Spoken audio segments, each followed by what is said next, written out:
Valeu, Zumbi, o grito forte dos palmares, que correu terra, céus e mares, influenciando a abolição. Zumbi, Zumbi, valeu. Hoje a vila é Kizomba, é batuque, canta e dança, jongo e maracatu. Saudações, alunos do quarto ano. Como vocês estão? Eu sou o professor Ricardo Fernandes e hoje vamos conversar sobre a história e a cultura de nossos bairros. O que é isso? Por exemplo, eu nasci no bairro de Rocha Miranda e lá o meu avô era um compositor muito famoso. Ele foi responsável por fundar uma escola de samba, a Grés Unidos do Uraiti. Querem saber mais sobre a história dos bairros? Venham comigo! Então, pessoal, ficaram curiosos com essa história do bairro, do samba?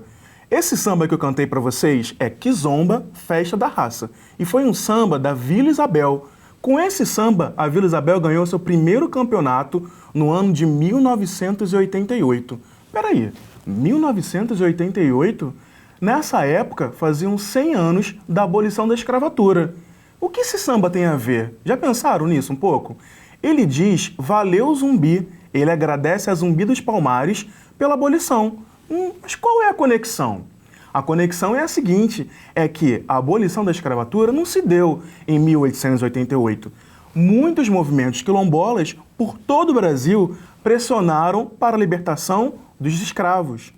Valeu Zumbi, o grito forte dos palmares, que correu terra, céus e mares, influenciando a abolição. Olha o que eu falei aqui, ó.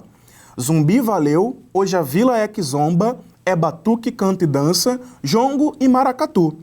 Vila, o bairro de Vila Isabel, que é o bairro dessa escola de samba. E é muito importante eles terem ganho esse desfile, né, com esse enredo, que é um enredo que tem essa causa política, de falar da questão racial, que num momento muito importante para a história do nosso país, né, que é 100 anos após a abolição.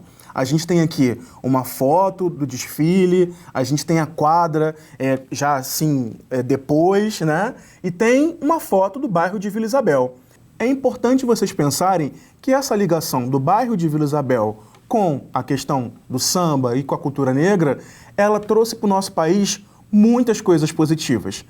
Esse é um dos bairros que é responsável por ser o berço do samba, onde nasceram vários compositores. Noel Rosa, Martinho da Vila. E aí no seu bairro, hein? Será que tem algum compositor? Na letra do samba a gente falou de jongo. Jongo, uma das maiores referências de jongo na nossa cidade é no bairro de Madureira, o Jongo da Serrinha. O Jongo da Serrinha em Madureira é o grupo mais tradicional de dança de batuque no Rio, criado no fim da década de 60 pelo mestre Darcy e pela vovó Maria. Moradores da Serrinha, comunidade lá de Madureira. Eles transformaram as rodas informais de jongo em ensaios artísticos para preservar a tradição. Isso é muito importante. Por quê? O jongo é uma tradição que está dentro do bairro de Madureira, mas que também está em outros bairros de nossa cidade. E a tradição é passada de maneira oral. As crianças vão até lá no Morro da Serrinha, sentam no chão, ouvindo as histórias dos mais velhos, aprendendo as canções, aprendendo as letras dos jongos, e assim continua essa cultura a viver, né, a se movimentar dentro do bairro. E é muito importante vocês pensarem que isso acontece no bairro de vocês, com outros ritmos, com outras músicas. E como é que surgem as transformações? Cada pessoa, ela se relaciona com a cultura da maneira como ela a entende. A gente começa a mudar as manifestações culturais de acordo com as nossas experiências. Com o fim da escravidão, no ano de 1888, eu já falei isso com vocês hoje, né? Muitos ex-escravizados migraram das fazendas do Vale do Rio Paraíba para o Rio de Janeiro, transformando a cidade em uma das regiões do país com a maior concentração de jongueiros. Seus redutos eram os morros São Carlos, Mangueira, Serrinha e Salgueiro. Olha que legal! Depois desse processo de abolição da escravatura oficial, né, aconteceu um crescimento dessa cultura em nossa cidade. O Rio de Janeiro, ele recebeu uma série de jongueiros. Talvez algumas das pessoas que estão em casa com você podem ter sido geradas nesse processo. né, desse encontro, dessa chegada na nossa cidade. E a nossa cidade ela é marcada por isso, por diversos encontros. Seja com a nossa chegada aqui na diáspora negra. Professor Ricardo, o que é diáspora? A diáspora foi quando a gente foi trazido para cá para sermos escravizados, tá? Ou depois nesse outro movimento, a gente começou a ocupar os bairros da cidade. E hoje ainda ocupa, gerando as transformações. Vocês têm encontrado diversas composições de Tom Jobim no material complementar escolar, não tem? Então, é importante a gente perceber que houve um encontro de Tom Jobim com Mangueira. Ele foi enredo dessa escola de samba.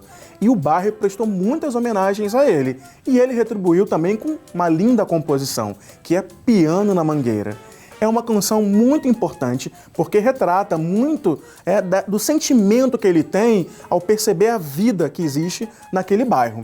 Ah, e por falar em Mangueira, tem um outro compositor que é tão importante quanto Tom Jobim, que é o Cartola. Cartola contou sobre a vida na Mangueira em seus versos, com simplicidade, com tranquilidade, com aquela voz mansa que nos acolhe até hoje. E o bairro da Mangueira, ele sofreu diversas transformações. Hoje ele é até responsável por produzir diversos atletas, né? E isso é muito importante, a gente perceber que o bairro é uma manifestação cultural, que ele tem lá marcas do samba, mas que também produz atletas e produz outras coisas. Vejam como um bairro pode dizer muito, como os bairros de nossa cidade possuem tanto significado. Quando eu recebi o convite para dar essa aula para vocês hoje, eu fiquei muito emocionado. Por quê? Como eu disse para vocês no começo da aula, eu nasci no bairro de Rocha Miranda, mas eu não conhecia a história do meu bairro, eu não reconhecia a história de meu avô. E aí, quando eu entrei na universidade, eu fui conhecer a palavra quilombos. E eu pensava, o que são quilombos? De onde vêm os quilombos? E comecei a pesquisar isso. E aí comecei a fazer uma pesquisa. E aí a gente produziu materiais didáticos, produziu uma série de coisas que nos ajudam a entender o que são os quilombos. Eu vou ler algumas informações aqui para vocês. Me acompanhem? Mais histórias sobre a nossa cidade. Em nossa cidade, diversos lugares recebiam escravizados fugidos. Existiam muitas possibilidades de abrigo e o quilombo era o objetivo.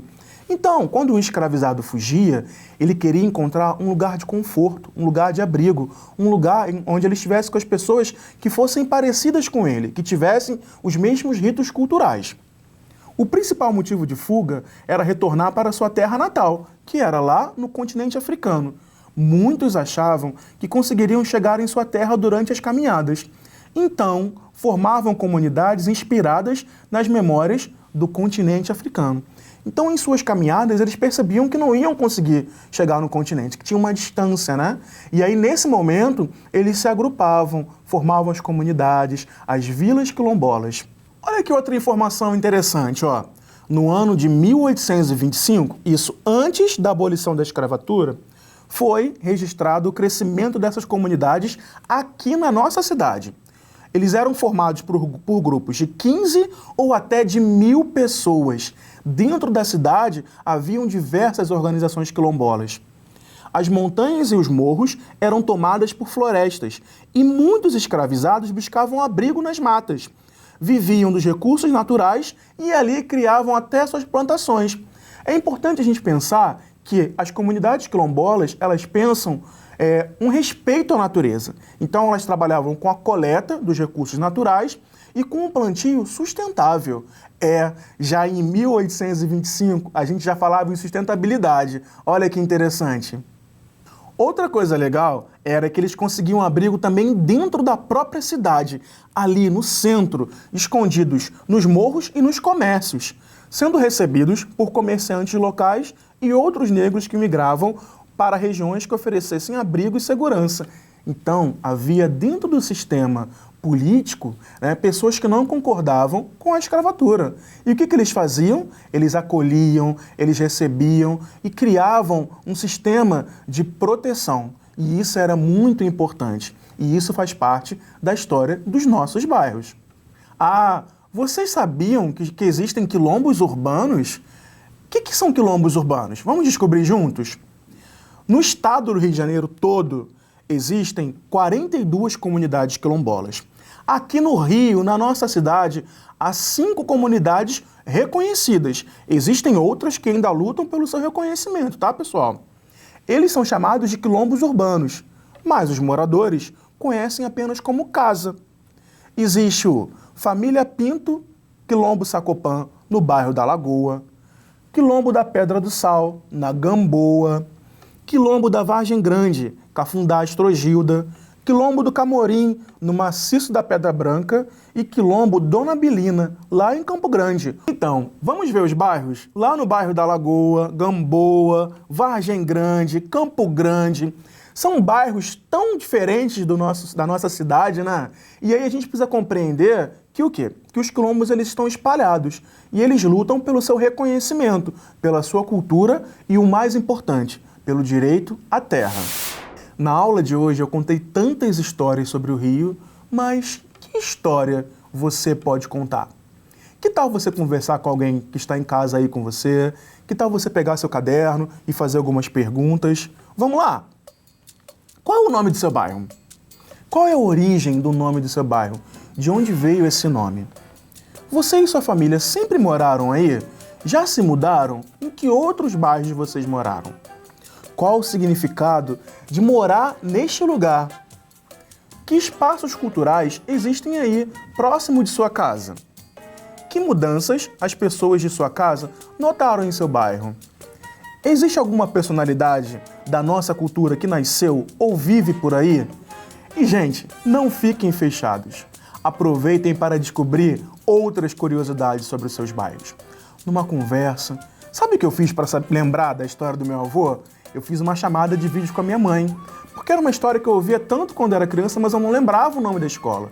Então eu fiz uma chamada de vídeo com ela e perguntei: mãe, qual é o nome da escola de samba? O que meu avô fazia? Qual era a importância dele? E foi tão bom para mim e para ela a gente ter essa conversa. Que tal vocês também tentarem ir na sua casa? Escolha uma pessoa que você sabe que tem várias histórias para contar e conheça um pouco sobre as mudanças que aconteceram aí no seu bairro. Professor Ricardo, o que eu vou fazer com essas informações? O mais importante é conhecer sobre as informações que você está levantando aí do seu bairro. Mas olha o que eu fiz aqui, eu fiz uma poesia para vocês. Vocês podem fazer uma poesia, vocês podem escrever uma carta, vocês podem filmar, olha que legal, filmar a pessoa que você está conversando e depois postar em alguma rede social e compartilhar com seus amigos. Isso vai ajudar a gente a ter um mapa sobre as histórias do nosso bairro. Então, para terminar a nossa aula, eu vou ler uma poesia para vocês, que eu escrevi pensando na conversa que a gente está tendo aqui hoje. Nossa aula terminou e queremos te ouvir. O seu lápis tem o poder de trazer Dandara, Cartola, Ciata e Zumbi. Mostrar que temos quilombo, cultura e diversidade bem aí. Nosso passado hoje foi aprendido.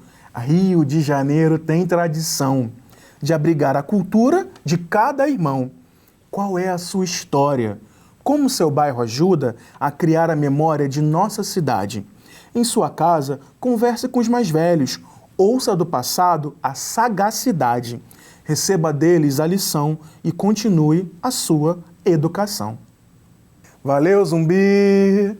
O grito forte dos palmares, que correu terra, céus e mares, influenciando a abolição. Valeu, Zumbi! Valeu, alunos do 4º ano! A nossa aula terminou aqui. Fiquem bem, mantendo as esperanças e até a próxima!